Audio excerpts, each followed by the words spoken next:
Oke teman-teman, di video kali ini kita akan melanjutkan pembahasan mengenai soal SKD karena adik-adik yang ada di sekolah kedinasan atau adik-adik yang melamar sekolah kedinasan sekarang sedang berlangsung tes SKD-nya. Dan untuk video kali ini kita akan membahas mengenai TWK khususnya untuk nasionalisme dan integritas. Oke, nggak usah berlama-lama lagi, kita langsung aja ke soalnya. Assalamualaikum warahmatullahi wabarakatuh. Welcome to my channel calon guru baru. Sebelum lanjut, jangan lupa subscribe.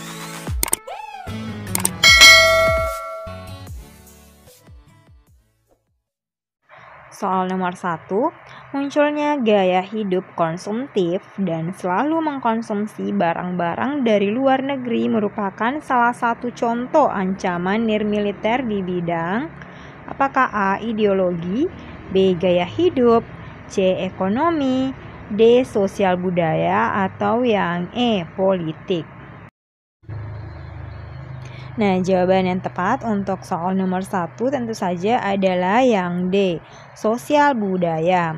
Jadi, ancaman yang berdimensi sosial budaya ini dapat dibedakan atas ancaman dari dalam dan juga ancaman dari luar. Oke, kita ke soal berikutnya, soal nomor 2. Pasal 32 Undang-Undang Dasar 1945 mengandung semangat nasionalisme di bidang apakah A. Budaya, B. Sosial, C. Ekonomi, D. Politik, atau yang E. Hak asasi manusia. Nah, jadi pada pasal 32 ayat 1 ini berbunyi, negara memajukan kebudayaan nasional Indonesia di tengah peradaban dunia dengan menjamin kebebasan masyarakat dalam memelihara dan mengembangkan nilai-nilai budayanya. Nah, jadi yang tepat dari kelima choice tersebut, pasal 32 ayat 1 ini berisi tentang yang A. Budaya. Oke, kita lanjut ke soal selanjutnya, nomor 3. Bangkitnya nasionalisme didorong oleh faktor dalam atau internal maupun faktor luar atau eksternal. Berikut ini yang merupakan faktor internal lahir dan berkembangnya nasionalisme Indonesia kecuali apakah A. Kesadaran untuk bersatu sebagai satu bangsa yakni bangsa Indonesia, B. Kejayaan bangsa Indonesia sebelum kedatangan bangsa Barat, C. Penderitaan rakyat akibat politik drainage, D. Adanya diskriminasi rasial, dan yang E. Munculnya golongan terpelajar. Nah, jawaban yang tepat di sini adalah yang choice A, karena yang diminta adalah kecuali, yaitu kesadaran untuk bersatu sebagai satu bangsa yakni bangsa Indonesia. Nah, jadi untuk faktor internal ini yaitu termasuk dalam kejayaan bangsa Indonesia sebelum kedatangan bangsa Barat. Misalnya saja adanya penderitaan rakyat akibat dari politik drainage. Nah, politik drainage ini maksudnya adalah adanya pengerukan kekayaan dari bangsa Indonesia oleh bangsa Barat. Nah, kemudian adanya diskriminasi rasial dan munculnya golongan terpelajar. Nah, yang tadi itu adalah beberapa faktor internalnya. Sedangkan untuk faktor eksternal sendiri, misalnya saja Jepang menang atas Rusia. Terbentuknya negara-negara baru sebagai bentuk dari nasionalisme di daerah Asia dan Afrika, serta beberapa prinsip dari Woodrow Wilson diserap oleh kaum terpelajar Indonesia saat menuntut ilmu di luar negeri. Lagi ke soal berikutnya, soal nomor 4. Nasionalisme dapat diklasifikasikan ke dalam jenis-jenis berikut kecuali apakah A. Nasionalisme humaniter, B. Nasionalisme Yakobin, C. Nasionalisme tradisional, D. Nasionalisme integral, atau yang E. Nasionalisme doktriner.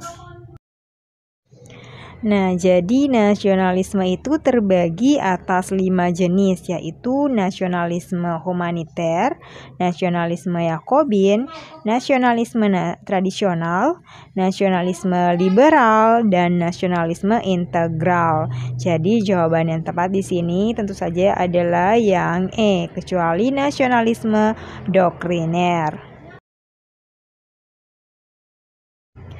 Oke, kita lanjut ke soal berikutnya. Nasionalisme memiliki prinsip-prinsip utama yang biasa disebut pilar nasionalisme sebagai berikut, kecuali A. Kognitif, B. Unity, C. Liberty, D. Equality, atau yang E. Personality. Nah, jadi teman-teman, prinsip nasionalisme itu ada 5. Yang pertama adalah kesatuan atau unity, 2. Kebebasan atau liberty, freedom atau independence, 3. Kesamaan atau equality, 4. Kepribadian atau personality dan identitas atau identity, dan yang kelima adalah prestasi atau achievement.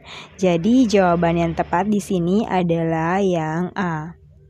Kecuali kognitif. Kognitif itu bukan termasuk dalam prinsip-prinsip nasionalisme ya.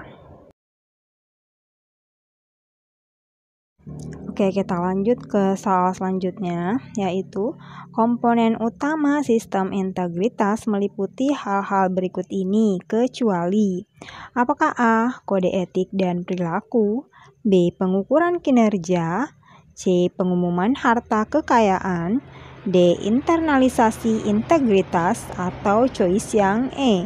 Saluran pengaduan. Nah, jadi untuk komponen utama dari sistem integritas ini meliputi hal-hal berikut. Yang pertama, kode etik dan pedoman perilaku. Yang kedua, pengumuman harta kekayaan. Ketiga, kebijakan gratifikasi dan hadiah. Keempat, pengelolaan akhir masa kerja. Kelima, saluran pengaduan dan whistleblower. Keenam, pelatihan atau internalisasi integritas. Ketujuh, evaluasi eksternal integritas, dan yang terakhir pengungkapan isu integritas. Nah, sedangkan untuk komponen pendukung sendiri untuk sistem integritas itu terdiri dari yang pertama, kebijakan rekrutmen dan promosi, kedua, pengukuran kinerja, ketiga, sistem dan kebijakan pengembangan SDM atau sumber daya manusia, dan yang terakhir, pengadaan serta kontrak dengan efisiensi. Jadi yang tepat di sini karena yang diminta adalah kecuali, yaitu choice yang B, yaitu pengukuran kinerja.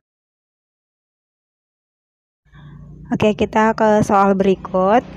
Korupsi pada sisi belanja terutama pada perencanaan, penganggaran, pengadaan barang dan jasa pemerintah berdampak pada apakah A. Terancamnya stabilitas nasional, B. Hilangnya identitas nasional, C. Tidak tercapainya target pembangunan, D. Tidak optimalnya pelayanan publik, atau E. Menurunnya angka kesejahteraan rakyat. Nah, jadi korupsi pada sisi belanja terutama pada proses perencanaan, penganggaran, pengadaan barang dan jasa pemerintah berdampak pada tidak tercapainya target pembangunan nasional. Jadi jawaban yang tepat adalah yang C. Kita lanjut ke soal berikutnya. Survei terhadap institusi perlu dilakukan untuk menjamin kinerja pegawai, bahkan lembaga tersebut secara internal ataupun eksternal. Manfaat lain perlunya survei integritas pegawai adalah apakah A. Sebagai kontrol kinerja pegawai dalam institusi, B. Sebagai pembentuk karakter yang ingin dicapai oleh institusi terhadap pegawai, C. Modal perencanaan pembangunan sumber daya manusia, D. Menjadi bahan evaluasi kerja untuk menghindari tindakan korupsi, ataukah yang E. Menjadi tanggung jawab institusi. Nah, jadi teman-teman, manfaat lain dalam survei integritas pegawai selain mengetahui kinerja pegawai dan institusi secara internal maupun eksternal adalah menjadi bahan evaluasi kinerja untuk menghindari indikasi tindakan korupsi. Jadi jawaban yang tepat adalah choice yang D. Soal selanjutnya, setiap pegawai harus membuka diri terhadap hak masyarakat untuk memberikan informasi secara jujur, benar, dan tidak diskriminatif terhadap masyarakat karena menganut asas apakah A. Proporsionalitas, B. Efektivitas, C. Kepentingan umum, D. Keterbukaan, atau yang E. Tertib penyelenggara negara. Nah, jadi untuk pertanyaan ini, choice yang tepat tentu saja adalah menganut asas keterbukaan. Jadi yang D. Setiap pegawai harus memenuhi hak masyarakat dan membuka diri terkait informasi yang diberikan kepada masyarakat secara jujur, benar, dan tidak diskriminatif. Karena pegawai memiliki asas keterbukaan yang diatur dalam undang-undang.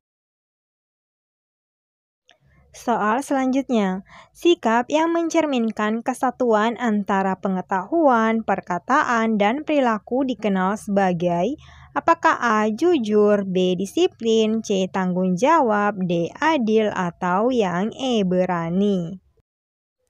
Nah, jawaban yang tepat di sini adalah yang A. Jujur, karena sikap jujur merupakan kesatuan antara pengetahuan, perkataan, dan perilaku. Kita lanjut ke soal SKD berikutnya.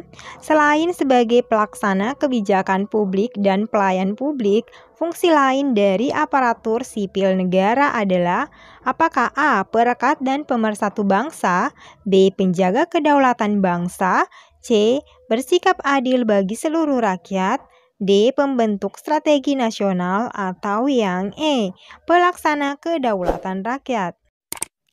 Nah, jadi jawaban yang tepat adalah yang A, perekat dan pemersatu bangsa, karena menurut Undang-Undang Nomor 5 Tahun 2014 Pasal 10, pegawai ASN berfungsi sebagai yang pertama, pelaksana kebijakan publik, B, pelayan publik, dan yang C, perekat dan pemersatu bangsa.